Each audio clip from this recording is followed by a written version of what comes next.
Mitch Schroeder here at our Beck's PFR site in Goner, Nebraska.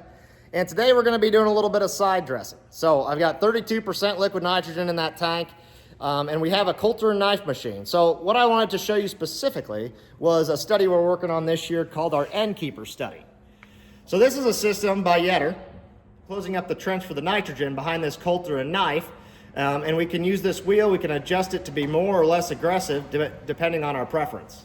So once I get done putting these things on, I'm about halfway done putting them on the machine. We're gonna head out to the field and we're gonna be applying liquid 32%, 2 to 3 inches deep below the soil. We're gonna be doing it with and without that end keeper. Then come the end of the season, we'll see if these things can justify themselves. So stay tuned for the results.